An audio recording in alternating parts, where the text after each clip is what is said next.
¿Por qué? Se me fue el sol de... Bueno, no importa. ¿Por qué? Si estás muy preocupado en buscar reconocimiento en el entorno, consciente o inconscientemente, entonces te va a ser mucho más difícil identificar y validar y reconocer tus deseos.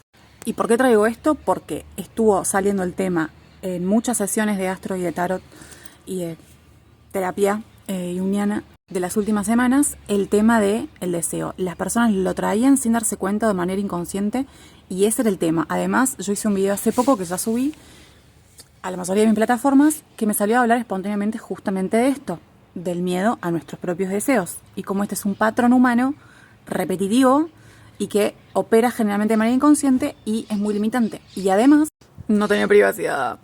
Además, esto responde a una afirmación de Lacan, muy conocida, que también la compartí, que dice que el deseo de reconocimiento se opone al reconocimiento del deseo y tiene justamente que ver con esto. El video sobre miedo a nuestros deseos espontáneos que grabé ya está subido, pueden verlo. Ahora quiero enlazarlo con esta frase. Porque ¿por qué nos da tanto miedo?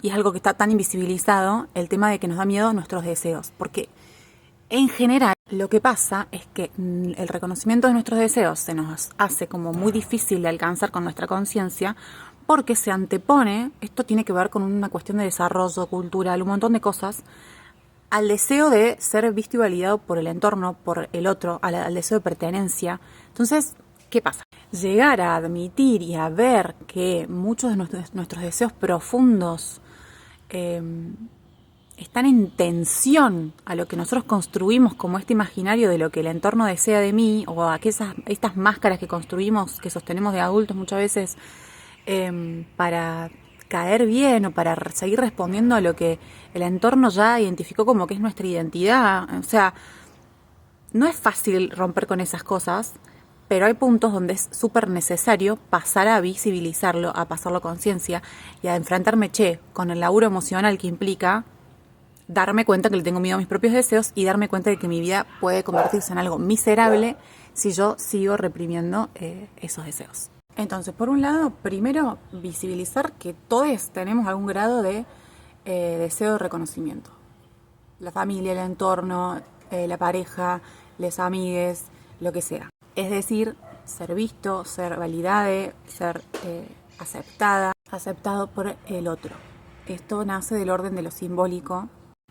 Hay una parte nuestra que necesita ser aceptado por el otro y encajar de alguna manera en las normas implícitas que existen y que no muchas veces se verbalizan.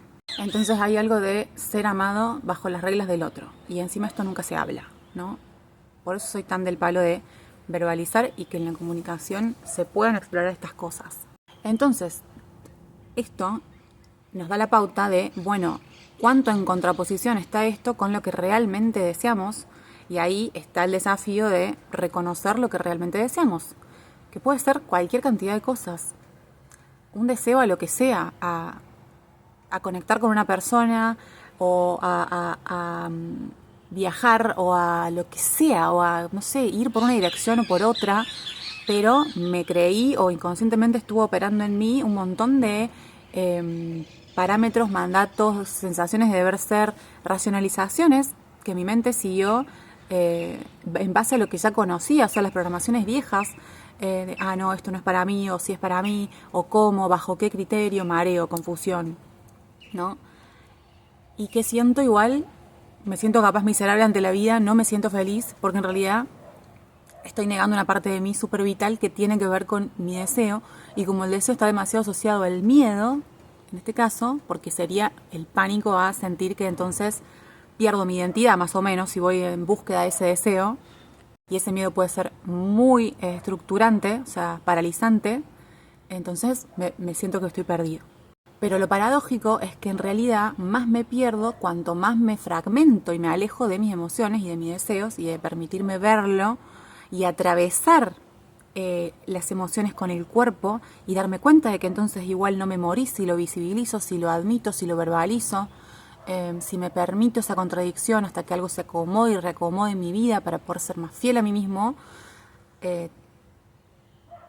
Parece que hay que acercarse más a la validación y reconocimiento de nuestros deseos, por más contradictorios que suenen, por más que sintamos que nos rompe la cabeza a veces, porque eso es parte del evolucionar a la siguiente Pikachu evolución, como diría una amiga mía, ¿no? Porque hay un punto en la vida que cuál es el costo de seguir negando lo que deseo, fundamentándolo con racionalismos o deber ser o cosas repetidas, ¿no? O porque mi entorno ya, no sé, valida esto, conoce esto, entonces yo no me puedo mover del lugar. ¿A qué costo? ¿No? Y esto cuesta, y esto también lo menciona Lacan, porque ¿por qué estas cosas se oponen? O sea, esto pasa en nuestra cultura, en nuestra sociedad, no como que existen porque sí, estas cuestiones o posiciones psíquicas adentro nuestro. Porque en la mayoría de los casos, para reconocer lo que yo realmente deseo, tengo que ejercer una fuerza de alguna manera, aunque sea una ilusión psíquica, a veces es muy real y muy concreto también, contra el deseo de agradar al otro, que eso también habita dentro nuestro igual. Muchas veces no es ese otro realmente, sino es como la construcción que tenemos de ese entorno y esos otros adentro nuestro, lo que nos limita, esos discursos y mandatos que interiorizamos, ¿no? Hay que aprender a ser un poco más soberanos de nosotros mismos y eso puede dar pánico, pero es necesario para crecer. Si estamos constantemente ocupados buscando reconocimiento, y más peligroso aún si todavía ni siquiera reconocimos que hacemos eso, pero si estamos en eso, difícilmente podremos ser fieles a nuestros deseos reales o siquiera reconocerlos en voz alta, aunque sea para nosotros mismos, y entonces difícilmente podremos vivir una vida realmente auténtica. ¿Por qué? Porque tu deseo ya está filtrado, demasiado negado o aceptado una versión de tu deseo que no es real para que se convierta en aceptable para el entorno. Les deseo mucha verdad y honestidad y coraje a todos para adentrarse en este tema, quienes se animen y no dejen de buscar herramientas. Pero lo más importante es hartarse del propio autoengaño en algún punto y empezar a actuar de una manera diferente, que no repita los mismos patrones ni las mismas formas de existir, de ser, de comunicarse, probar, liberarse un poco y vean qué se siente.